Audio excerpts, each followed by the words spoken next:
እግዚአብሔርም ስለፈቀደ እኛም ምርጫችን ኦርቶዶክስ ስላደረግን እግዚአብሔር የተመሰገነ ይሁን። እውነቴን ነው። የማንም ውለታ የማይዘነጋባት ሀገር ናት። ማን? ኦርቶዶክስ ናት። የማንም ውለታ የሰማችሁ ነው። እንደ እግዚአብሔር ክርስቶስ እኮ የዶሮ ውለታ እኮ አይረሳም። የዶሮ ውለታ ራሱ አይረሳም። አንድ ዶሮ ነበረ።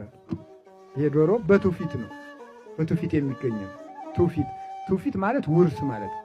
አሁን ብዙ ጊዜ ከኦርቶዶክስ እምነት ውጭ የሆኑ ወንድሞቻችን ትውፊትን አይቀበሉም፣ ታሪክን አይቀበሉም። ቀድመው መጀመሪያ ምን ይሉ ስም ያወጡለታል። ተረት ነው ይሉታል። አውቀው ማለት ተንኮላቸው እኮ ነው። ሊበሏት ያሏትን እንትን ምንድን ነው የሚሏት?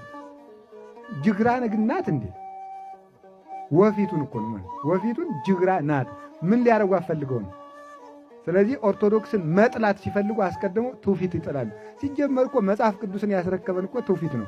መጽሐፍ ቅዱስን ለቄሴ ለመርጌታ ለአባዬ አምጥቶ የሰጣቸው ማን ነው? ወፊቱ ነው? አውሮፕላን ነው? ትራንስፖርት ነው? ጀልባ ነው? ምንድን ነው የሰጣቸው? ትውፊት ነው። መጽሐፍ ቅዱስ ራሱ በትውፊት ሰንሰለት የመጣ ነው። ስለዚህ በትውፊት ነው ያገኘ ነው። ከኛ የደረሰው በትውፊት ነው። ከቃሉ ጋር ናችሁን? እግዚአብሔር ከሁላችን ጋር ይሁን እና በትውፊት እንደተነገረን ጌታችን መድኃኒታችን ኢየሱስ ክርስቶስ ራት ሲበላ በጸሎት ሐሙስ ለሐዋርያት ጋር ተቀምጦ ሳለ አንድ ዶሮ ነበረ። ያ ዶሮ ተነስቶ ይሁዳ ወደ ፈሪሳውያን ሲሄድ ተው ይሁዳ ፈጣሪን አትሽጥ ይለው ነበር እየተከተለ ወግዳን ተብሎ ያባርረዋል። ደግሞ ይከተለዋል፣ ደግሞ ይሄዳል። አላየ ለጌታ መጥቶ እንደዚህ ብለው ተማክረዋል አንተም ትሸሽ እንደሆነ ሽሽ ብሎ ተናገረ። አፋውጥቶ አህያ ተናግራለች ተብሎ በኦሪት ላይ ያለውን ዘሁልቁ ላይ ያለውን የሚያምን ሰው ዶሮ ተናገረ ሲባል ለምን እንደሚነቅፍ አይገርማችሁ? ታምር እኮ ነው። አህያይቱ የበላም አህያ ተናግራለች እኮ ምኗን የማትናገር ይናገር። የቢታንያ ድንጋዮች እኮ ተናግረዋል።